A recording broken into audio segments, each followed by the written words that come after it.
Welcome to the Nightmare Magazine Story Podcast. Enter freely and of your own free will.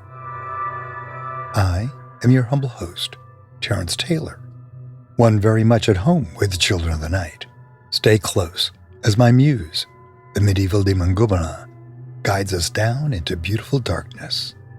In this episode, listen to Mammoth, written by Manish Melwani and narrated by Stefan Rudnicki, directed by Alison Bell Buse. But first, a word from our sponsors.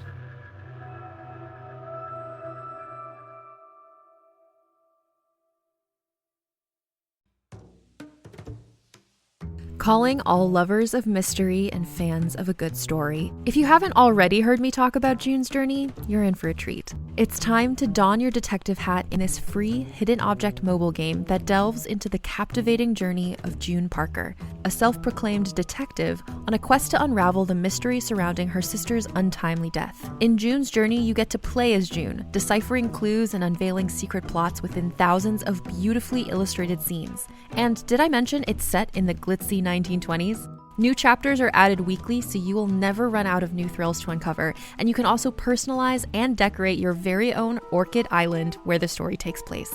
How sharp are your detective skills?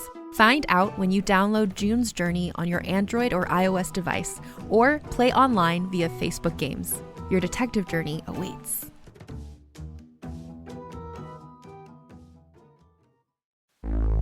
Nocturnal is a high-action horror thriller and a love letter to classic 80s buddy cop movies. Written by #1 New York Times bestselling author Scott Sigler, Nocturnal is a complete season with 45 episodes available wherever you get your podcasts.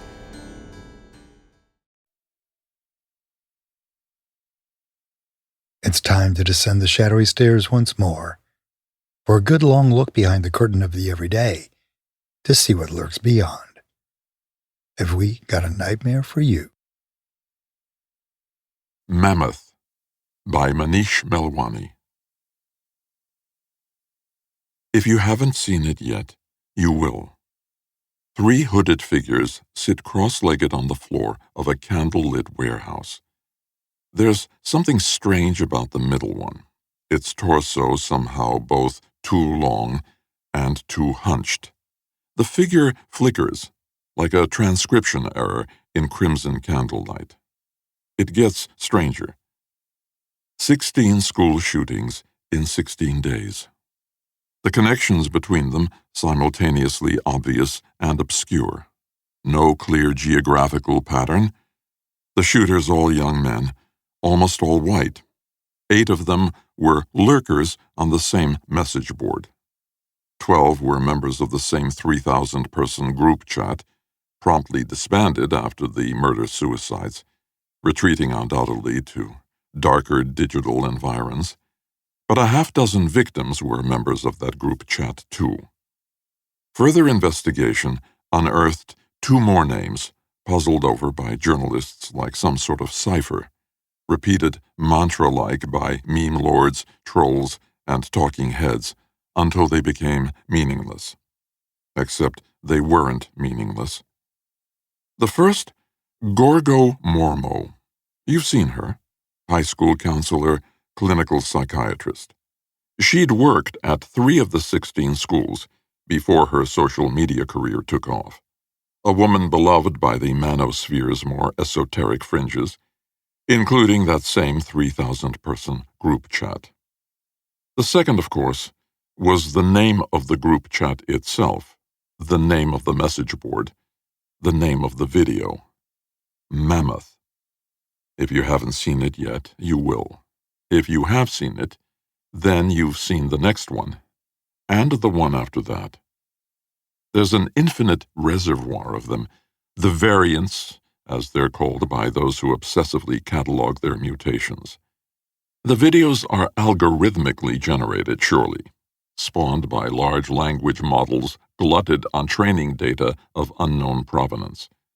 The thing no one can agree on, though, is whether the original video, the progenitor they call it, is itself a deepfake, or if it's a performance, an art film, some hopefully suggest, studio lights, makeup, costumes, digital and practical effects. It doesn't matter. None of that matters. All that matters is that the video exists, and that if you haven't seen it yet, you will. And that 30 seconds into the progenitor video, the three robed figures stand. When they do, you get a sense of how wrong that central figure is. It unfolds itself as though segmented, like some enormous annelid. It towers over the other two, nearly twice their height, seemingly subject to some distortion of scale. Its cavernous hood drapes across immensely sloped shoulders. Its face is shadow. They, the lurkers, the posters, the commentators, call it the entity. A fourth figure enters the frame, jarringly dressed, jeans, sneakers, a gray hoodie cowling their face, as though in imitation of the robed ones. The new arrival kneels before the entity, dwarfed by its great and awful form. The entity leans over this person, referred to generally as the supplicant. It hinges forward, suddenly and violently, at the waist. Somehow this is one of the video's most discomforting features, so that its voluminous hood completely engulfs the top half of the supplicant's body. Shadows stretch. Something happens. The entity rears back up, the supplicant caught inside its hood. The supplicant does not move, does not struggle. We see the bottom of their legs.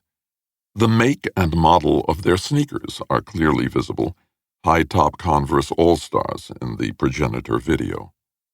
The entity tilts its head back and swallows the supplicant whole. The person is gone, disappeared, devoured, overwritten, eaten by it, or by it, as some insist, referring to the entity with a capitalized third-person pronoun as though it were a god. The entire time, the other two robed figures chant, though it sounds like many more than two people chanting. They chant the same word again and again, transcribed by the auto-captioner as mammoth, though almost everyone agrees, despite the entity's vaguely pachydermic form, that they're chanting something else. A slightly different word. This slightly different word being the entity's name. Its name, the commenters insist, capitalizing the N, while not actually speaking or writing the name they revere. Not yet, anyway. In the variant videos, sometimes things go differently, but the outcome is always similar enough. Three figures seated at the beginning, at least one, the entity, left standing at the end. Sometimes the figures stand after 5 seconds instead of 30. Perhaps the most shared variant, certainly one of the most popular for programmatic advertising. Sometimes the entity eats one or the other, or both of its robed companions. Sometimes other humans enter the frame, but they never survive until the videos end. In every video, a large banner hangs on the wall behind the figures. In every video, it bears a slightly different glyph. Theories abound that correlations exist between the glyph shapes and the patterns of blood and viscera so frequently spilled in these clips, that there is a protoglyph, an urglyph, an almost infinitely complicated glyph older than our species, and that this glyph is a key, or perhaps it is a door, or a gateway, or perhaps it is more like what happens when a snake sheds its skin. One popular theory states that this access point, this key, gate, portal, whatever it is, had stayed safely shut for eons. But now? Oh, now we have finally constructed a circuit of similar complexity and malevolence. a blind, mute, utterly compulsive circuit of capital and computational power, of eyeballs and ad revenue, of clicks and carbon emissions. And in doing so, we have generated, even for the briefest moment, the possibility of a match, of a new key fitting the ancient lock.